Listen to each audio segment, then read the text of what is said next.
welcome you from the Department of Public Administration, Government Junior College, Bikaner.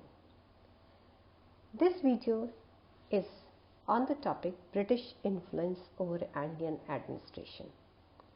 As you know, British have ruled over India for a long period of time, and we can easily find the areas on which there is a British legacy and the areas which have been highly influenced by the British rule.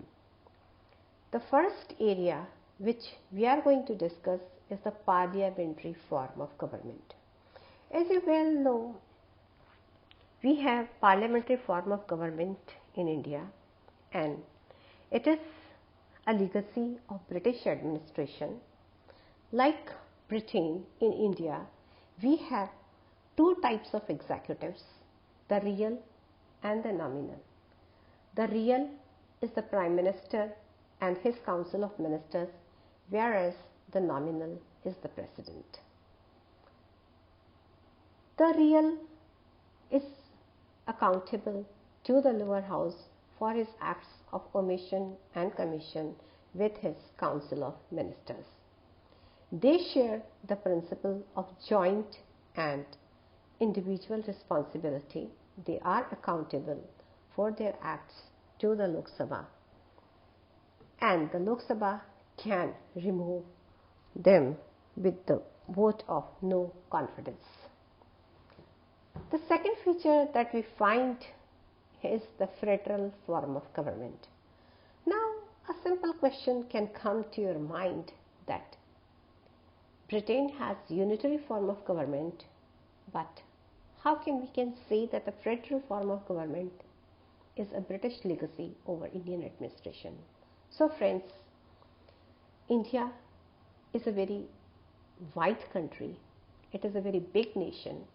So it is very difficult to administer this country from a single center.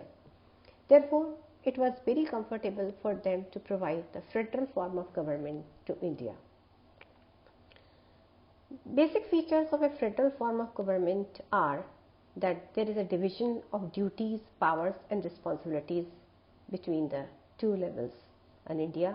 These two levels are the center and the state. And this division has been made through the central list, state list, concurrent list, and of course there are certain residuary functions. Again, there may arise a dispute between these two levels of the government, and this dispute has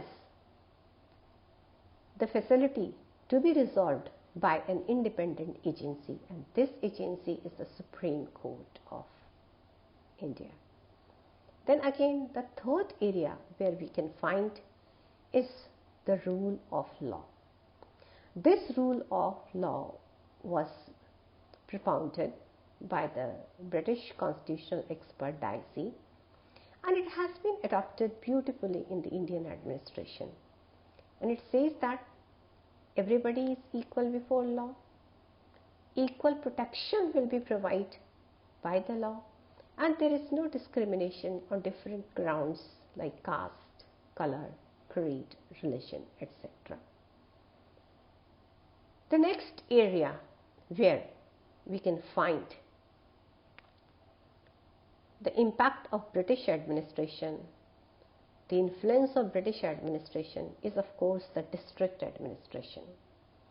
The unit of district was created by the Britishers, and Warren Hastings, as we all know, was the first collector in 1772 in Bengal. And the basic function of this collector was the collection of revenue. And this position became so important in the British administration and later on in the Indian administration that even today the district administration and the collector are the two basic units of our administration. The next area where we can find the influence is the steel frame civil service. Britishers provided such a civil service which was very rigid, without any flexibility. And we adopted this bureaucracy without any change as it is. And even today, we have this structure, but some changes have definitely come in it. But initially, the basic skeleton of the civil service is the same. Again, one more area where we can find the influence is the regulatory administration. The British administration was a regulatory administration, and this administration is characterized by collection of revenue, maintenance of law and order, and maintenance of land records. Then the next area is the dominance of generalists. We have two types of administrators. Some are generalist and some are specialist. But the Indian bureaucracy is dominated by the generalist. They are the master of all fields. They have the knowledge through their experience, through their training, and through their skill to be the good staff agency for the political masters. Then, the basic feature which they adopted and which we inherited as a British influence is the anonymity. The administrators remain anonymous. They remain faceless actors. Their identity is never disclosed. They remain behind the curtain. They tender their advice. They provide facts and figures. They provide statistics to the political masters and implement their policies, but their name is never disclosed. Parties may come and go. It never influences their working. They remain anonymous. And again, there is one more feature, is the secrecy. The activities of the administration initially were never disclosed to anyone.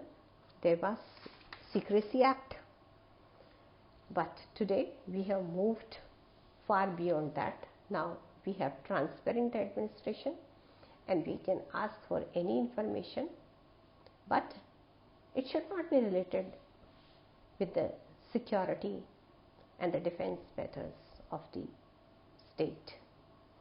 Then police administration. Police administration is again a very important area where we find British influence.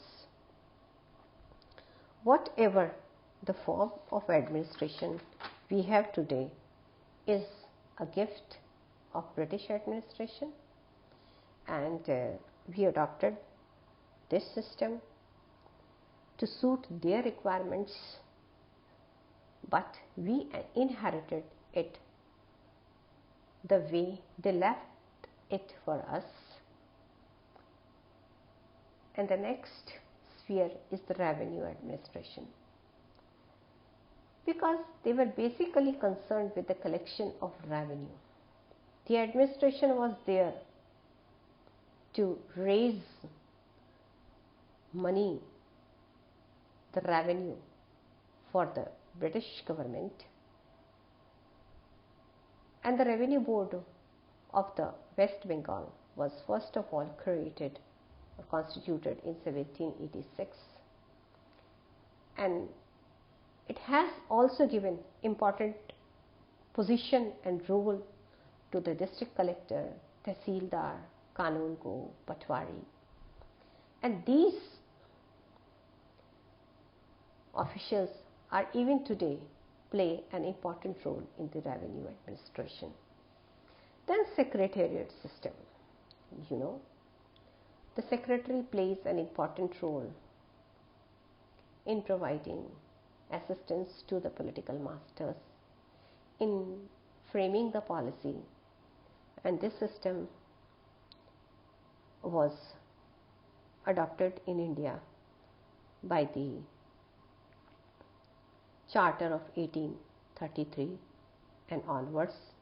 There has been lot of reforms in this system, and the last where we find the British influence is the financial administration. Earlier, our budget year was from 1st April to 31st March, and this is the pattern we followed as it was followed in the British government. The position of CAG and the way the budget is formulated, it is presented, it is executed, is the same that we used to have in the British government. So these are the basic areas where we find the British influence. So stay with me for my next video and listen to it very carefully.